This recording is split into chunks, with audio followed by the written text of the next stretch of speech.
Esta pregunta lo vamos a explicar en los siguientes gráficos, pero digamos, les voy a diferenciar cada uno de los términos. Muy raras veces aparece un individuo con un síndrome no diferenciable del provocado por una mutación, pero que no transmite el trastorno y aparentemente no presenta dicho gen mutante. El fenómeno se conoce como, más o menos esto, la pregunta es la siguiente, tenemos, supongamos, una persona con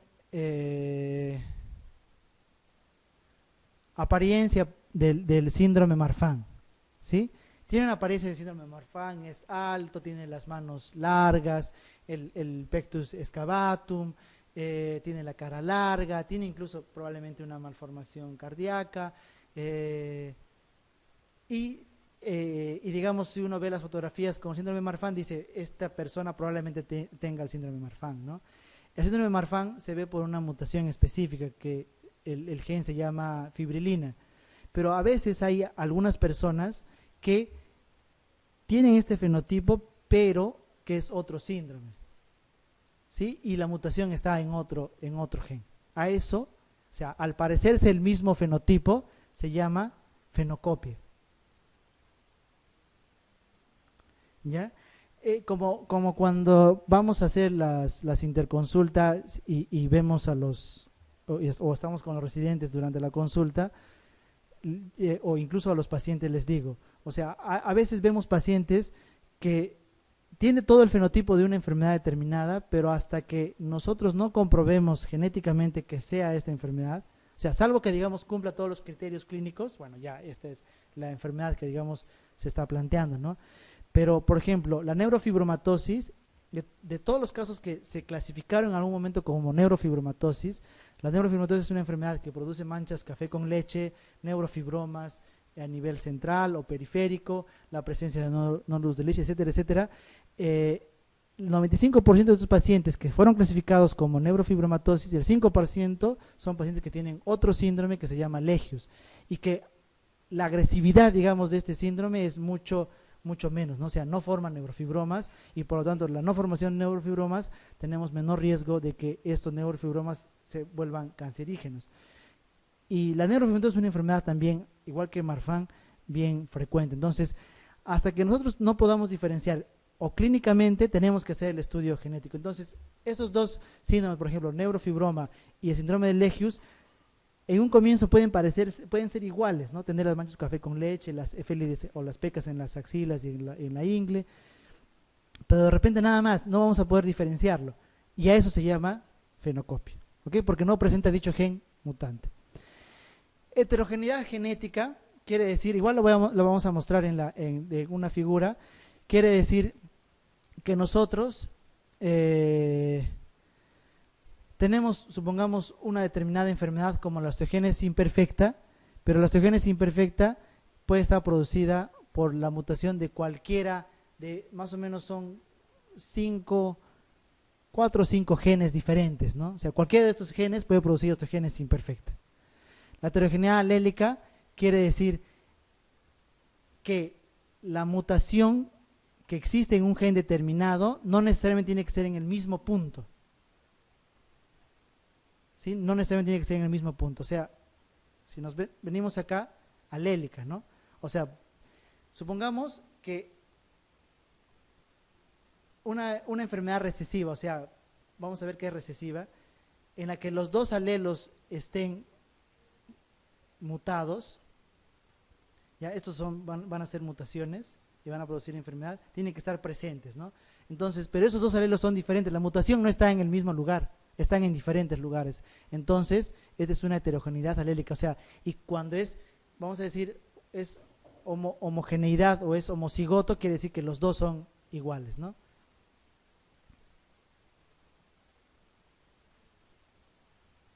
Polimorfismo genético es eso que les decía, ¿no? Es una alteración genética que se ve en la población en general, pero que algunas veces estos polimorfismos aunados a otros polimorfismos pueden producir alguna enfermedad, como se ve en diabetes, hipertensión arterial, nuevamente como les digo, obesidad, alteraciones en tiroides, etcétera, etcétera, etcétera, etcétera, ¿no? Y mosaico, como su nombre dice, mosaico, o sea, como las rosetas que se tienen de diferentes colores, un grupo de células tienen un determinado genoma y otro grupo de células tienen otro determinado genoma. Un ejemplo clásico de esto que se ve en la práctica clínica con frecuencia son aquellos niños síndrome Down que son mosaicos. Es decir, un grupo de células tienen genoma extra, un cromosoma 21 extra, y otro grupo de células son normales. Cuanto más normal de células tenga a nivel central, probablemente esta persona tenga menos discapacidad, ¿no? En esta diapositiva, lo que solamente les quiero mostrar lo que es el concepto de genotipo. Genotipo es lo que está en nuestro genoma, y la expresión, o sea, la forma de cómo podemos estudiarlo es a través de alteraciones genéticas, o sea, mutaciones puntuales, a través de técnicas moleculares o a través del cariotipo. Y el cariotipo lo que va a hacer es estudiar los cromosomas, o sea, alteraciones en los cromosomas en número, o sea, que nos sobre o que nos falte, o que haya alteraciones estructurales, va a ser un determinado genotipo. Este genotipo puede provocar un determinado fenotipo. ¿Ok? Nuevamente, locus, loci, alelo. Locus es posición de un gen en un cromosoma, loci es el plural de este locus, y el alelo es una de las formas alternativas de un gen en un determinado locus. Es decir, nosotros de un gen determinado, como les decía, en mi gen de Huntingtina yo puedo tengo las dos copias de papá y de mamá, pero las dos copias no necesariamente tienen que ser iguales, ¿no? O sea, una puede tener una alteración en un nucleótido y el otro en otro nucleótido, ¿no? Y entonces, estos dos, tenemos dos alelos.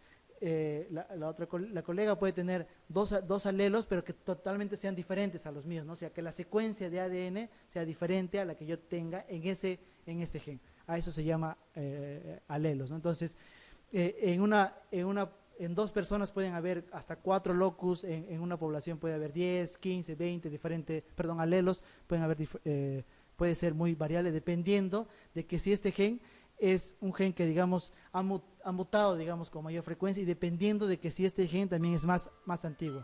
Perdón.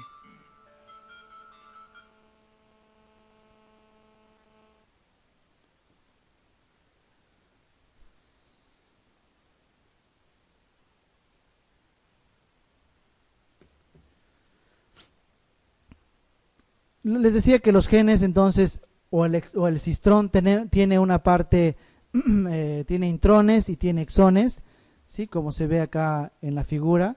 Los intrones se van a desaparecer para la formación de un ARN. Esta eliminación de los intrones se llama maduración o splicing, y para la formación de un péptido, ¿no? Ahora, la formación de los polipéptidos es bien variable, digamos, puede ser por partes, y luego estos polipéptidos juntarse para formar una proteína determinada, como en el caso de la hemoglobina, y no necesariamente, digamos, por ejemplo, la hemoglobina,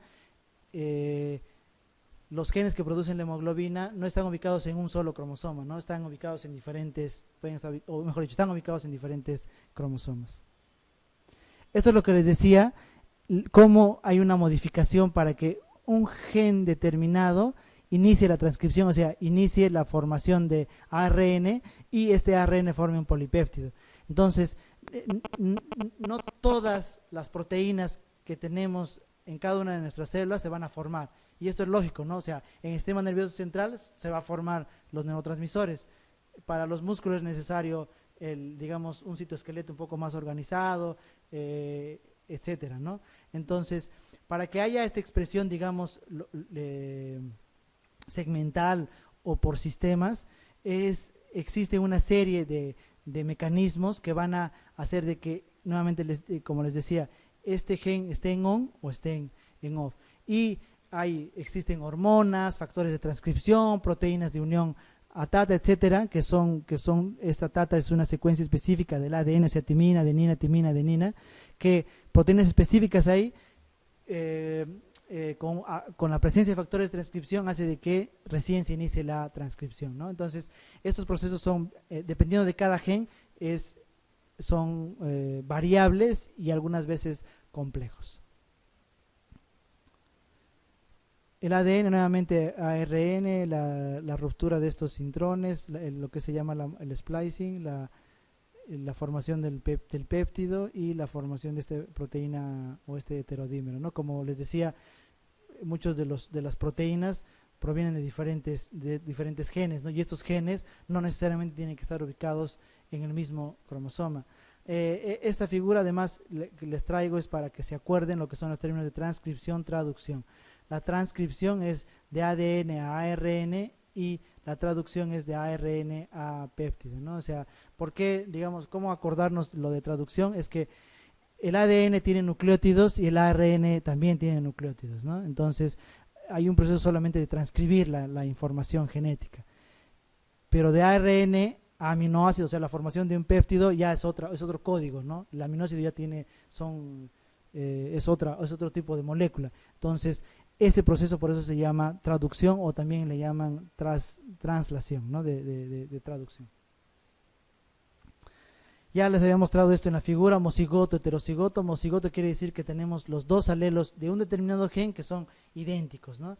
Y heterocigoto, estos dos alelos de cada uno de nuestros genes pueden ser diferentes, ¿no? O sea, vamos a decir nuevamente, cualquier gen que está ubicado, cualquier de estos 20.500 genes, no necesariamente las dos copias tienen que ser idénticas, ¿no? A veces son, o generalmente son diferentes. Vamos a pasar a una parte donde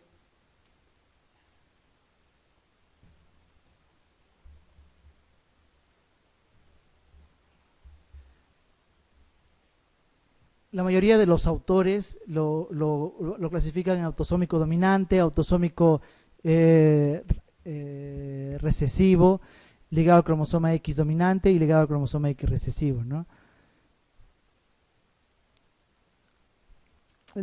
Digamos, yo prefiero, para que nosotros tengamos una noción un poco más lógica de estos conceptos y para podernos acordar en la práctica clínica, es a las enfermedades clasificarlas en enfermedades dominantes y recesivas.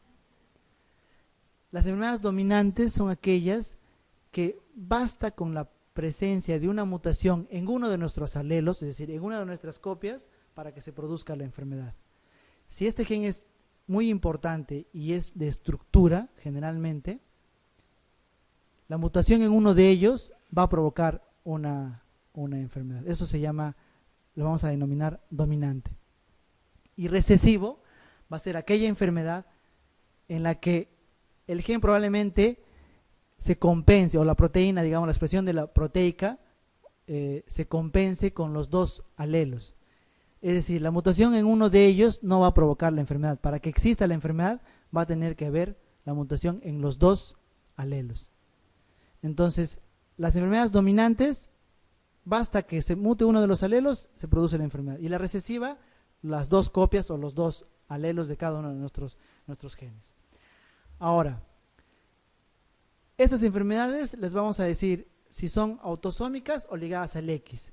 Van a ser autosómicas cuando el gen esté ubicado en cualquiera de los cromosomas del 1 al 22. Si está ubicado del 1 al 22, este gen va a ser autosómico. Y si va a estar ubicado el gen en el cromosoma X, va a ser ligado al X. ¿Ok? Entonces, hay enfermedades autosómicas dominantes y autosómicas recesivas, es decir, el gen está ubicado en uno de los cromosomas autosómicos. ¿Cómo diferenciar una enfermedad autosómico dominante? Es haciendo los árboles genealógicos. Los que van a hacer medicina interna o parecidos, esta parte, muchos de los expertos, y eso no lo digo yo, sino los expertos internacionales, nos indican de que cada uno de nosotros deberíamos hacer los árboles genealógicos al hacer una historia nueva, ya que nos podría dar datos importantes para poder hacer algún diagnóstico clínico, ¿no? Y esta información, digamos, de elaboración de árboles genealógicos, tratarlo de llevar esta información genética, tratarlo de trasladar la información hacia la parte molecular y tener mayor dato clínico para poder correlacionar de mejor manera. Pero bueno, una enfermedad autosómico dominante puede ser cualquiera de estos 3 árboles genealógicos. O sea, al momento de yo elaborar el árbol genealógico, podemos encontrar, por ejemplo, este tipo, ¿no? Donde se ve una abuela que tiene la enfermedad, uno de los hijos con la enfermedad y uno de los nietos con la enfermedad. Ahora, si nosotros nos acordamos, cada uno de estas 2 personas tiene 2 alelos o 2 copias del gen que va a producir la enfermedad.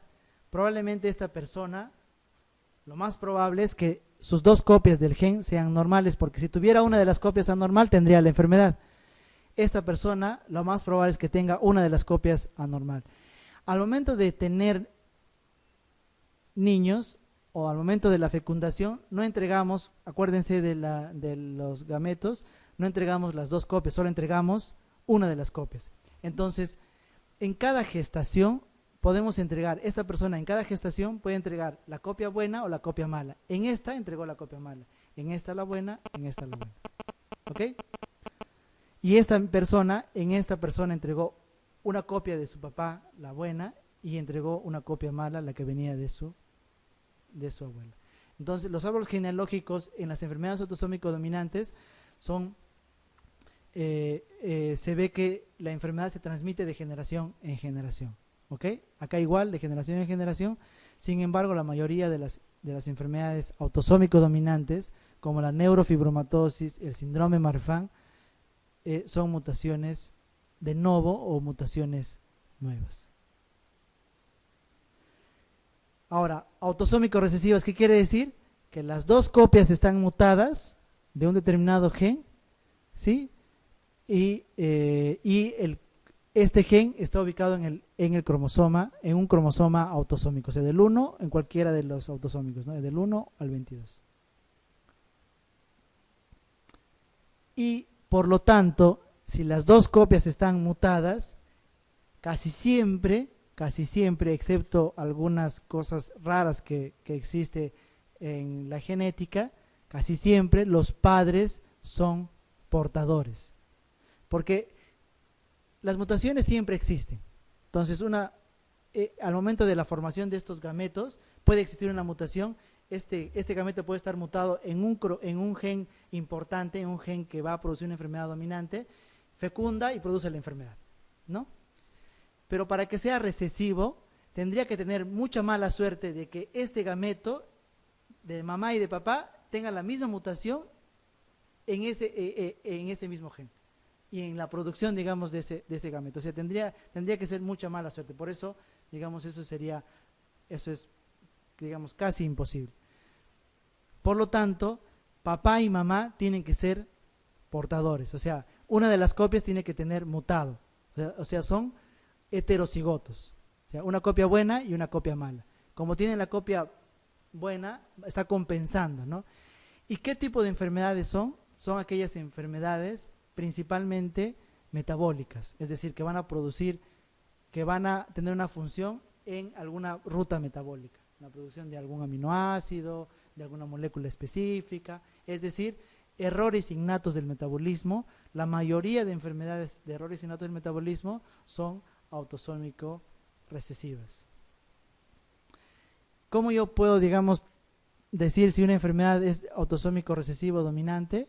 Es que no se ve de generación en generación y se puede ver, digamos, en la misma generación dos o más personas afectadas. Otra cosa importante de riesgo para autosómico recesivo es la consanguinidad.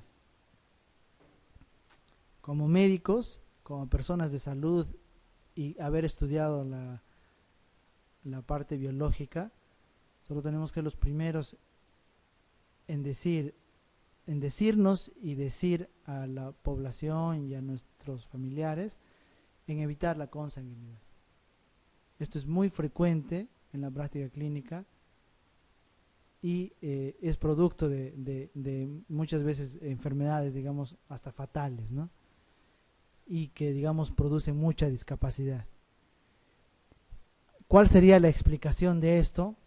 Vamos a suponer, en esta persona tiene sus 2 alelos, están normales, esta persona es la primera persona que ha tenido una mutación en un gen recesivo, o sea que no es importante, es metabólico, pero no es importante, tiene la otra copia que está funcionando bien. Esta copia anómala la heredó a esta hija y a este hijo. Esa misma copia le heredó a este otro y esa misma copia le heredó a este otro. Y al momento de casarse estos dos primos graciosos, tuvieron un niño con una enfermedad autosómica recesiva. ¿Ok? Entonces la consanguinidad es un factor de riesgo, y no solamente la consanguinidad, digamos, vamos a decir, evidente como en esta, ¿no? Sino también la consanguinidad territorial. Muchas veces podemos provenir de algunos lugares que son pequeños, ¿no? Que tienen una población pequeña, y a veces entre la misma familia se suelen ir casando, ¿no? Entonces esto también puede ser un factor, y es un factor de riesgo. Aunque no crean, de verdad esto es muy frecuente, ¿no? La vez pasada vi una niña que está en plena evaluación, es un síndrome hipotónico que le hemos pedido algunos exámenes. Bueno, he pedido algunos exámenes para descartar que sea un error innato del metabolismo. Tiene un retraso también marcado, además de la hipotonía, y los padres son hermanos, ¿no? O sea, de verdad que esto es una locura, o sea, y encima ya tenían un niño sano y se les ocurre tener una niña después de 11 años, y la niña lógicamente le salió así, ¿no? Con esta enfermedad. Ligado al cromosoma X recesivo, el concepto tienen que tenerlo. Recesivo, tenemos que tener las dos copias mutadas. El varón tiene un X y un Y. Los varones tenemos un X y un Y. El genoma del cromosoma X no es igual que el genoma que tiene el cromosoma Y. O sea, la información genética que está en el cromosoma X es diferente al cromosoma Y. ¿Ok? Entonces, la mayoría de genes que están en el cromosoma X, por lo tanto, para aclarar esto, no está en el cromosoma Y. Por lo tanto, el varón que herede una mutación en un gen recesivo no va a poder compensar, porque no tiene con qué compensar, porque no tiene la información genética, solo tiene un gen que está en el cromosoma X, como les decía, este gen de la ectodisplasina. Este gen de la ectodisplasina, cuando muta, da una enfermedad que se llama displasia ectodermal hipohidrótica, que son pacientes que tienen poco pelo, tienen poco diente y no sudan, y también es una enfermedad algo frecuente. Entonces, este gen de la ectodisplasina solo está ubicado en el cromosoma X, no está ubicado en el cromosoma Y. Entonces, por lo tanto, los que manifiestan la enfermedad son los varones. ¿Por qué? Porque las mujeres tienen otro X y tienen su otro gen de ectodisplasina que está funcionando normal. Entonces va a hacer de que no tenga la enfermedad. Muchas de las enfermedades genéticas ligadas al X pueden ser de novo, o sea, pueden ser ligadas al X, pero no necesariamente las mujeres tienen que tener la mutación. O sea, no necesariamente las mujeres tienen que ser portadoras, ¿sí? Muchas veces pueden ser en el mismo paciente, ser el primero que tenga una enfermedad ligada al cromosoma X recesiva. Pero muchas veces se pueden ver árboles genealógicos como este, donde los varones son los afectados. Entonces la pregunta es, ¿pueden haber mujeres que tengan enfermedades ligadas al cromosoma X recesivo? Sí, si es que tienen las dos copias mutadas, pues, ¿no? Si es que se le ocurrió casarse con una persona que tenía la misma enfermedad, ¿no? O sea, una portadora, digamos, portadora hemofílica que se case con un hemofílico, por ejemplo. Entonces, probablemente puede tener una hija con hemofilia. En términos generales, ¿no? Porque eso también no es, digamos así, de estricto. Hay variaciones, hay algunas cosas, digamos, moleculares, biológicas, que puede variar esto, ¿no? Pero digamos, para que este concepto se pueda entender. La otra causa, digamos, podría ser de que solo tenga un cromosoma X, ¿no? Como el Turner. Tiene un solo cromosoma X, no tiene con qué defenderse, porque le falta un cromosoma, ¿sí? Entonces, si tiene mutado un gen recesivo en el X, produce la enfermedad. Y dominante es que varones y mujeres van a hacer la enfermedad. Porque, como les decía, dominante quiere decir que basta la mutación en una de las copias se produce la enfermedad. Lo del ligado es la ubicación, lo de autosómico es la ubicación. ¿Ok?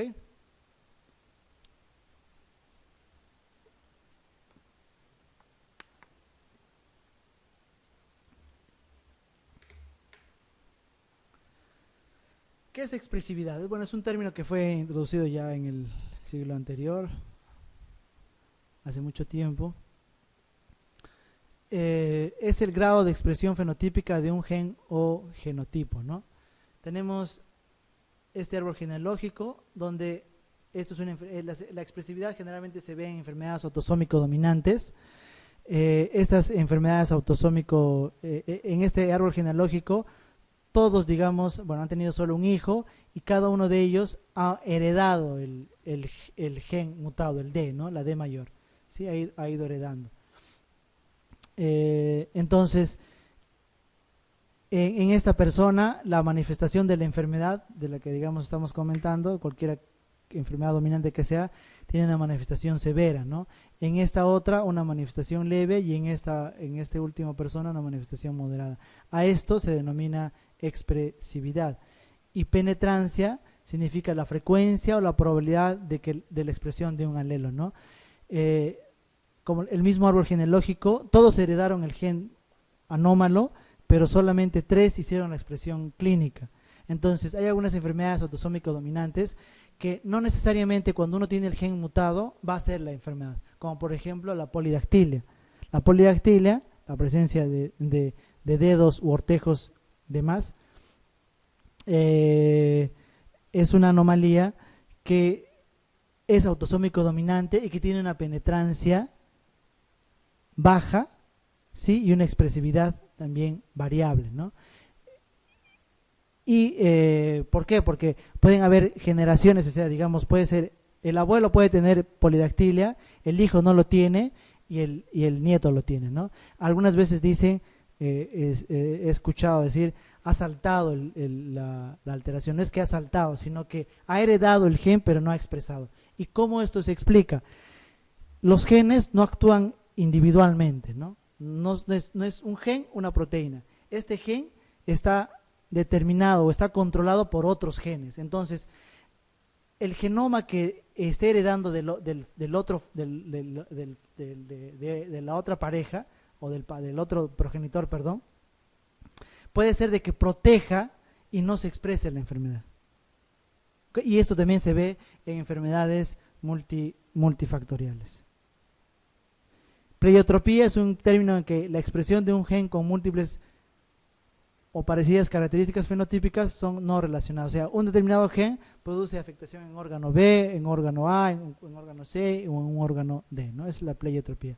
Heterogeneidad genética, ya les había comentado, es un genotipo, puede ser causado por 2 o más genes, ¿no? Como les decía, osteogénesis imperfecta, puede estar, la mutación puede estar en el colágeno 2A1, 1A1, en el CTRAF, etcétera, etcétera, ¿no? Entonces, en cualquiera de ellos produce un fenotipo parecido. A eso se llama heterogeneidad genética. Ahora vamos a ver, digamos, algo rápido, lo que son los cromosomas. Una cosa, digamos, antes que me olvide, es hablarles sobre el riesgo de recurrencia en estas enfermedades dominantes y recesivas.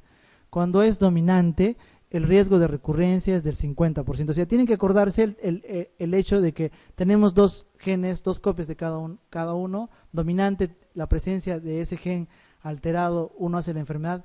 Por lo tanto, el riesgo en cada embarazo, cuando uno tiene niños, puede entregar cualquiera de las 2 copias, ¿sí? Puede entregar la copia alterada o la copia normal. Por lo tanto, la probabilidad en cada embarazo en una enfermedad autosómico dominante es del 50%. ¿Y esto qué quiere decir? No necesariamente si tenemos una persona que tiene una enfermedad dominante que tenga 4 hijos, va a tener 2 hijos con afectación y 2 hijos sanos. No necesariamente. Puede solo tener uno afectado y los otros 3 sanos, porque en cada embarazo es volver a tirar la moneda. ¿Ok? O pueden ser los 4 con la afectación, ¿no? Hay familias, hay por ejemplo enfermedades que, o mejor dicho, familias en la que el papá tiene la enfermedad y los 4 hijos, por ejemplo, pueden tener la misma enfermedad, ¿no? Entonces es una cuestión de 50% en cada embarazo. Y las enfermedades recesivas, el riesgo de recurrencia es del 25%. Ya las recesivas es del 25%. En las autosómicas, porque acuérdense que las autosómicas, para las autosómicas tiene que haber, están interviniendo 4 genes. Entonces, digamos, tener mucha, vamos a decir, mucha mala suerte, ¿no? O sea, de que del 25% las 3 veces sea 25, 25 y 25%. Esto un poco para aclarar, porque muchas veces han venido pacientes que han tenido una enfermedad, los padres, ¿no? Han tenido un hijo con una enfermedad recesiva, le dijeron la probabilidad es del 25%, ya tenían 3 hijos, digamos, sanos, tenían un cuarto con la enfermedad y dijeron, bueno, nos podemos tener un hijo más porque ya de 4-1 y no va a pasar nada, ¿no? Tienen un quinto y con la misma enfermedad. En las enfermedades ligadas al X recesivas, la probabilidad de que los varones sean, si la mamá es portadora, eso también es una condición en las recesivas, como les decía, si la mamá es portadora, el riesgo de recurrencia es del 50%. Y las enfermedades dominantes ligadas al X es igual, 50% también. ¿Ok? Pero acuérdense que en las ligadas al X dominante, los varones o mujeres pueden ser los que tengan la enfermedad. Y en las recesivas, generalmente son los varones que son los que tienen la enfermedad. Entonces, ahora sí, pasando a cromosomas, esto es un cariotipo, estos son, perdón, unos cromosomas que se ven al microscopio óptico. Esto, como les decía, lo hace un tecnólogo médico o un biólogo generalmente.